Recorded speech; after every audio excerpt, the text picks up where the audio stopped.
दोस्तों, सोच के देखो अगर आज से कुछ ही घंटों के बाद दुनिया भर के न्यूज़ चैनल पर एक ब्रेकिंग न्यूज़ आए, world war 3 has officially begin.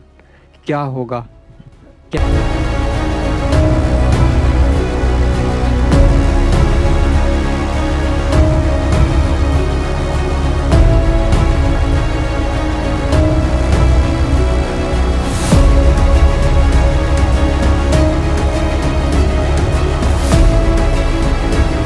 Nuclear bombs गिरेंगे? क्या पूरी दुनिया में इंटरनेट बंद हो जाएगा? क्या इंडिया इस जंग का हिस्सा बनेगा? और सबसे बड़ा सवाल ये है, क्या इंसानी सभ्यता बच पाएगी? आज की इस डॉक्यूमेंट्री में हम किसी कॉन्स्पिरेसी थ्योरी की बात नहीं करेंगे। हम एक्सपर्ट्स के एनालिसिस, मिलिट्री रिपोर्ट्स और ग्लोबल सिनारियोस के बेसिस पर जानेंगे कि अगर वर्ल्ड वॉर 3 होती है तो दुनिया किस तरह बदल सकती है। मैं हूँ शहफीज़ और आप देख रहे हो शहफीज़ की तीसरी आँख। वीडियो को एंड तक ज़रूर देखिए, क्योंकि आखिर में हम जानेंगे कि इंडिया पर इसका क्या असर हो सकता है।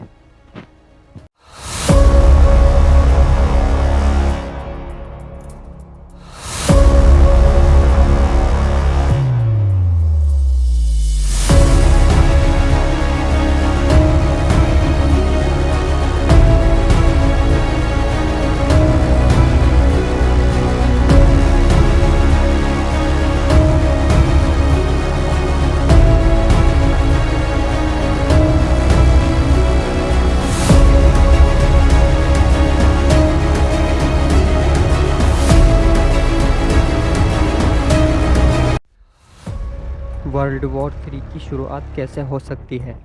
आज दुनिया भर में कई ऐसी टेंशन पॉइंट्स मौजूद हैं जो एक बड़े ग्लोबल कॉन्फ्लिक्ट की वजह बन सकते हैं। तो दोस्तों, नंबर 1 पे आता है रशिया वर्सेस नाटो। रशिया और यूक्रेन के बीच चल रहा कॉन्फ्लिक्ट पहले से ही दुनिया को डिवाइड कर चुका है। अगर नाटो कंट्रीज डायरेक्टली रशिया के साथ कॉन्फ्लिक्ट में आ जाती है तो सिचुएशन कंट्रोल से बाहर जा सकती है, क्योंकि रशिया एक न्यूक्लियर सुपर पावर कंट्री है। तो दोस्तों, वही नंबर 2 पे आता है China versus Taiwan. China Taiwan को अपना हिस्सा मानता है, लेकिन अमेरिका ताइवान को सपोर्ट करता है। अगर चाइना ताइवान पर मिलिट्री एक्शन लेता है तो अमेरिका और उसके एलाइज इन्वॉल्व हो सकते हैं, और यहीं पर वर्ल्ड वॉर 3 की शुरुआत हो सकती है। और नंबर 3 पे आता है मिडल ईस्ट क्राइसिस। इजराइल और ईरान के बीच बढ़ता हुआ टेंशन, यमन, सीरिया, लेबनान, ये पूरा रीजन एक पाउडर केक की तरह है। एक छोटी सी गलती पूरे मिडल ईस्ट को जंग में धकेल सकती है। और नंबर 4 पर आता है नॉर्थ कोरिया। नॉर्थ कोरिया लगातार मिसाइल टेस्ट करता रहता है। अगर साउथ कोरिया या जापान पर अटैक होता है तो अमेरिका भी कॉन्फ्लिक्ट में आ सकता है। वर्ल्ड वॉर 3 का पहला दिन।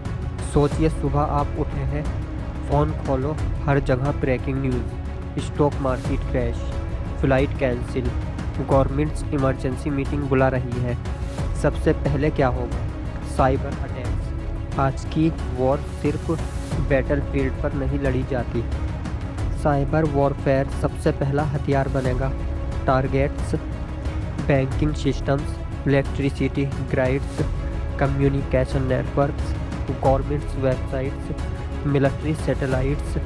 इंटरनेट स्लो हो सकता है, एटीएम काम करना बंद कर सकते हैं, ऑनलाइन पेमेंट्स रुक सकती है, media panic, social media fake news से भर जाएगा, लोग पैनिक बाइंग शुरू कर देंगे, सुपरमार्केट्स खाली होने लगेगी, फ्यूल स्टेशन पर लंबी लाइंस लग जाएगी। मॉडर्न वॉर कैसे लड़ी जाएगी? आज की वर्ल्ड वॉर 1 और वर्ल्ड वॉर 2 से बिल्कुल अलग होगी। Number 1, drones. Thousand of drones surveillance और अटैक के लिए यूज होंगे। इंसान की जगह मशीन फ्रंट लाइन पर होगी। Number 2, artificial intelligence. AI enemy moments को प्रिडिक्ट करेगा। Defence systems automatically threats identify करेगा। टारगेट सिलेक्शन भी एआई से हो सकता है। Number 3, hypersonic missile. ये मिसाइल साउंड की स्पीड से कई गुना ज़्यादा तेज़ चलती है। इन्हें इंटरसेप्ट करना बहुत मुश्किल होता है। रशिया, चाइना और अमेरिका के पास ये टेक्नोलॉजी मौजूद है। Number 4, space warfare. Satellite communication और जीपीएस के लिए बहुत इम्पोर्टेंट है। एनिमी सैटेलाइट को डिसेबल करने की कोशिश की जा सकती है। अगर सैटेलाइट डिस्ट्रॉय होते हैं तो नेविगेशन सिस्टम पर असर पड़ेगा। न्यूक्लियर वॉर का खतरा। सबसे बड़ा सिनारियो न्यूक्लियर वेपन्स। आज दुनिया भर में हज़ारों न्यूक्लियर वॉरहेड्स मौजूद हैं। अगर किसी एक कंट्री ने न्यूक्लियर अटैक किया तो रिटालिएशन ऑलमोस्ट सर्टेन है। इस कॉन्सेप्ट को कहते हैं म्यूचुअली एश्योर्ड डिस्ट्रक्शन। मतलब अगर एक देश न्यूक्लियर स्ट्राइक करेगा तो दूसरा देश भी उसको जवाब देगा और दोनों तरफ सिर्फ तबाही होगी। न्यूक्लियर अटैक के असर लाखों लोग तुरंत प्रभावित हो सकते हैं। इंफ्रास्ट्रक्चर डिस्ट्रॉय हो सकता है। रेडिएशन कॉन्टामिनेशन फेल हो सकती है। हेल्थ केयर सिस्टम्स कोलैप्स कर सकते हैं। Nuclear winter. साइंटिस्ट के मुताबिक लार्ज स्केल न्यूक्लियर कॉन्फ्लिक्ट के बाद एटमॉस्फेयर में धूल और स्मोक फैल सकती है, जिससे सनलाइट कम हो सकती है। एग्रीकल्चर पर असर पड़ सकता है। फूड शॉर्टेज बढ़ सकती है। इंडिया पर क्या असर पड़ेगा? सबसे इम्पोर्टेंट सवाल, इंडिया पर क्या इफ़ेक्ट होगा? Economic impact. फ्यूल प्राइस बढ़ सकता है। इंपोर्ट एक्सपोर्ट इफेक्ट हो सकता है। स्टॉक मार्केट वॉलेटिलिटी बढ़ सकती है। इन्फ्लेशन इंक्रीज हो सकता है। National security. इंडिया अपने बॉर्डर्स पर सिक्योरिटी स्ट्रेंथ कर सकता है। मिलिट्री रेडीनेस इंक्रीज की जा सकती है। इमरजेंसी प्रिपेयर्डनेस मेजर लिए जा सकते हैं। Daily life. आम आदमी को किन चीज़ों का सामना करना पड़ सकता है? महंगाई, supply chain disruption, travel restriction, financial uncertainty. India की foreign policy. India traditionally strategic autonomy maintain करता है। डिप्लोमेटिक बैलेंस बहुत इम्पोर्टेंट रोल प्ले करेगा। अगर वर्ल्ड वॉर 3 हुई तो आम इंसान क्या करेगा? सबसे पहले पैनिक नहीं करना, रिलायबल इंफॉर्मेशन सोर्स पर भरोसा करना, गवर्नमेंट्स एडवाइजरीज फॉलो करना, इमरजेंसी प्रिपेयर्डनेस की बेसिक अंडरस्टैंडिंग रखना, इम्पोर्टेंट डॉक्यूमेंट सेफ रखना, फैमिली कम्युनिकेशन प्लान्स बनाना, फाइनेंशियल प्लानिंग पर ध्यान देना। लेकिन याद रखिए, ये जनरल प्रिपेयर्डनेस टिप्स है। डर फैलाना हमारा मकसद नहीं है। क्या वर्ल्ड वॉर 3 को रोका जा सकता है? हिस्ट्री ने हमें सिखाया है डिप्लोमेसी बहुत पावरफुल टूल है। कंट्रीज़ के बीच peace talks, international organisations, strategic negotiation, economic cooperation conflict को कंट्रोल करने में मदद कर सकते हैं। आज भी दुनिया के बड़े से बड़े लीडर्स इसी कोशिश में लगे रहते हैं कि टेंशन्स फुल स्केल वॉर में कन्वर्ट ना हो, क्योंकि वर्ल्ड वॉर 3 में कोई असली विनर नहीं होगा।